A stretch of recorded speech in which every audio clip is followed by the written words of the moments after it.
किसान को रेपिस्ट कहना, किसान को आतंकवादी कहना, किसान को गैंगस्टर कि हम आएंगे तो अच्छे दिन आएंगे, हम आएंगे तो महंगाई घटाएंगे, हम आएंगे तो हर साल 2 करोड़ नौकरी देंगे, हम आएंगे तो किसानों की आमदनी दुगना करेंगे, हम आएंगे तो सभी भ्रष्ट नेताओं का काला धन ले आकर के खटाखट लैपटॉप बांटेंगे, खटाखट बेरोजगारी का भत्ता देंगे।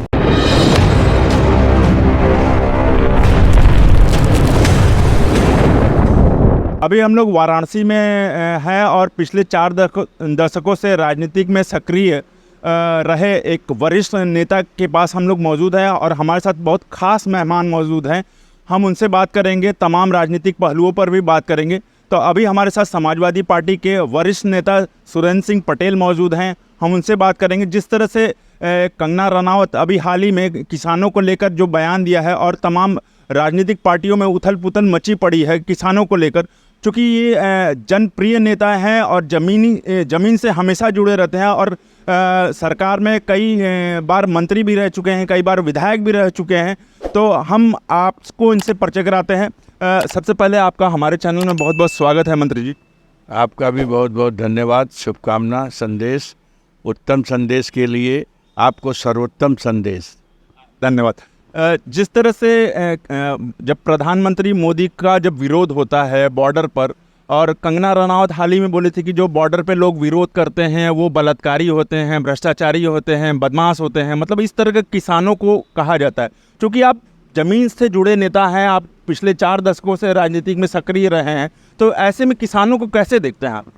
देखिए, सबसे पहली बात तो कि हिंदुस्तान में किसानों पे बयान देने से पहले हर व्यक्ति को ये समझना चाहिए कि मैं कहाँ बयान दे रहा हूँ। ये भारत है और इसकी पहचान पूरे दुनिया में किसी प्रधान देश के अस्तित्व से है। यह हिंदुस्तान किसी प्रधान देश है और आज अन्नदाता पे इस तरह की टिप्पणी करना बहुत ही दुखद विषय है। कंगना रनौत एक खुद स्टार हैं, वो भी एक देश की धरोहर हैं, फिल्म स्टार हैं।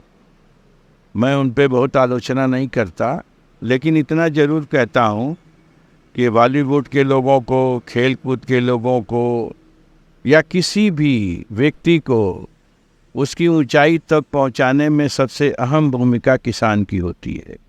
किसान इस देश का अन्नदाता है। आज जो हम आप बैठे हैं, हम तो देखिए गांव में पैदा हुए और गांव में भी आज रहते हैं, और हमारी ये सोच है कि जब तक गांव और शहर की दूरी ख़त्म नहीं होगी तब तक उत्तम विकास नहीं हो सकता। जब तक किसान आत्मनिर्भर नहीं होगा, जब तक किसान की आमदनी बढ़ेगी नहीं, तब तक इस देश की तरक्की के बारे में बात करना नाइंसाफ़ी है। और किसान के लिए जो भी किया जाए किसी प्रधान देश में वो कम है। मैं किसी की आलोचना में विश्वास नहीं रखता कौन क्या कहता है, लेकिन किसान को रेपिस्ट कहना, किसान को आतंकवादी कहना, किसान को गैंगस्टर की धारा में लगा करके उसके ऊपर मुकदमा करना, किसान को देश की राजधानी दिल्ली जाने में रोकना, ये सब बहुत ही घिनौना कार्य है और ये बंद होना चाहिए लोकतंत्र में, राजनीति में। किसान की वजह से आज हम पैदा हैं।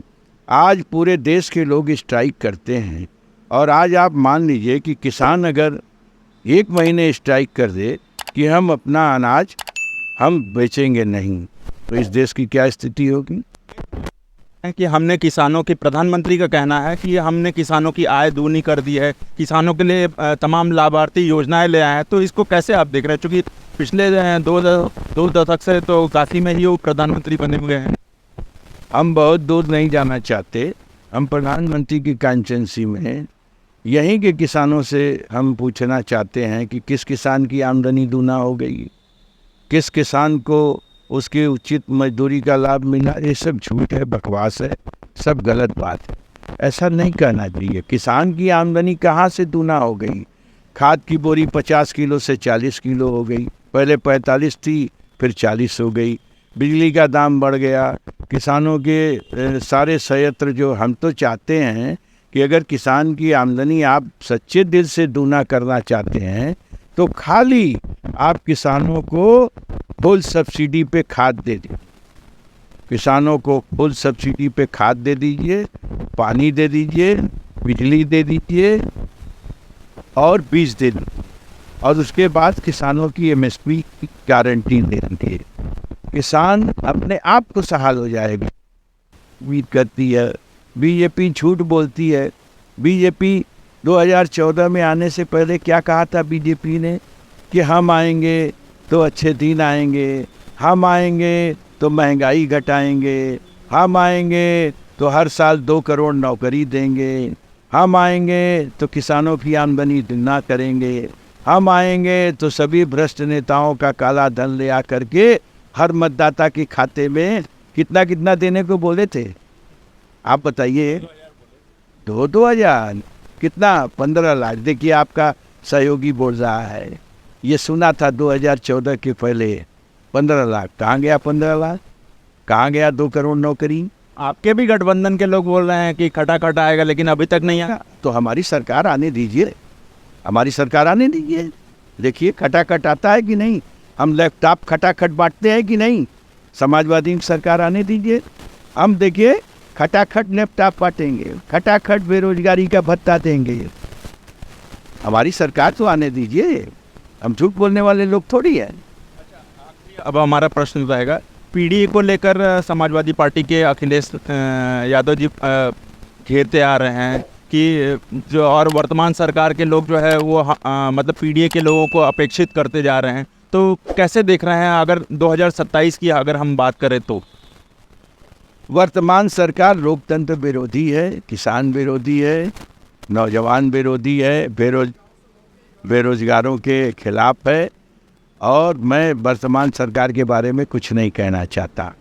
हम लोगों की सरकार आएगी तो नौजवान से लेके, किसान से लेके, मजदूर से लेके सब खुशहाल रहेंगे।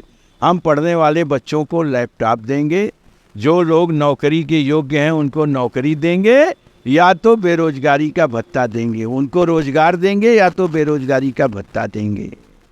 हम लोग जो कहते हैं वो करते हैं, यही समाजवादियों की पहचान है। और बीजेपी जो कहती है वो नहीं करती है, ये बीजेपी की पहचान है। बीजेपी झूठ बोलती है, हम लोग सत्य बोलते हैं। वो ये बोल रहे हैं कि आप लोग झूठ बोलकर नैरेटिव फैलाकर मतलब विजय कुछ सीटें पाए हैं, मतलब झूठ बोलने में कामयाब हो गए हैं। हम तो यही पूछ रहे हैं कि बीजेपी ने झूठ बोला कि हम लोगों ने? बीजेपी ने 2014 से लेकर अब तक झूठ ही तो बोला। आप बताइए, बीजेपी नहीं थी तो सिलेंडर 400 का था, बीजेपी आ गई सिलेंडर 1200 का।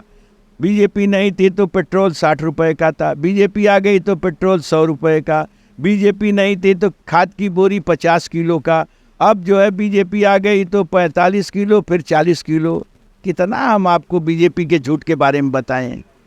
बीजेपी केवल झूठ बोलती है, भ्रम पैदा करती है, नफरत पैदा करके लोगों का वोट लेकर के लोकतंत्र को कमजोर करने की बात सोचती है। आखिरी बस प्रश्न हमारा कि 2027 में अगर आपको फिर से समाजवादी पार्टी या प्रधानमंत्री के खिलाफ अगर लड़ने का अगर मौका मिलता है तो लड़ेंगे? अब 2027 आएगा तो उस समय बताएंगे। अभी 2027 तक कौन जिंदा रहेगा, अब उसके बारे में कोई गारंटी नहीं। चूँकि 2 साल पहले आपने कहा था कि मोदी जी को मैं अगर नहीं हरा दूंगा तो मैं राजनीतिक छोड़ दूंगा। मुझे मिला होता तब न टिकट, मुझे तो न 2014 में मिला, न 2019 में मिला, न 2024 में मिला। हमको कहाँ टिकट मिला? जब टिकट मिलेगा तो देखिएगा। हम लड़ेंगे तो मोदी जी के खिलाफ ही, अगर लड़ाएगी पार्टी तो लड़ेंगे, नहीं लड़ाएगी तो नहीं लड़ेंगे, बस और क्या। ठीक है, आपका हमसे बात करने के लिए बहुत बहुत धन्यवाद। आपको भी बहुत बहुत धन्यवाद। आप तरक्की करिए, आपका चैनल तरक्की करे, आपका चैनल सच के साथ रहे, ये हमारी शुभकामना। तो ये थे वरिष्ठ नेता सुरेंद्र सिंह पटेल जी, जो तमाम राजनीतिक मुद्दों पर हम लोगों ने बात किया। हम लोगों ने काशी पर भी बात किया। इन्होंने बताया कि वार्ड का अभी भी विकास नहीं हुआ, सारे वार्ड जो हैं उसी तरह पड़े हैं। युवाओं को रोज़गार देने की बात कहा, उन्होंने लैपटॉप देने की बात कहा, युवाओं को भत्ता देने की बात कहा। तो अभी तक के लिए इतना ही। मैं हूं अशोक पांडे, धन्यवाद।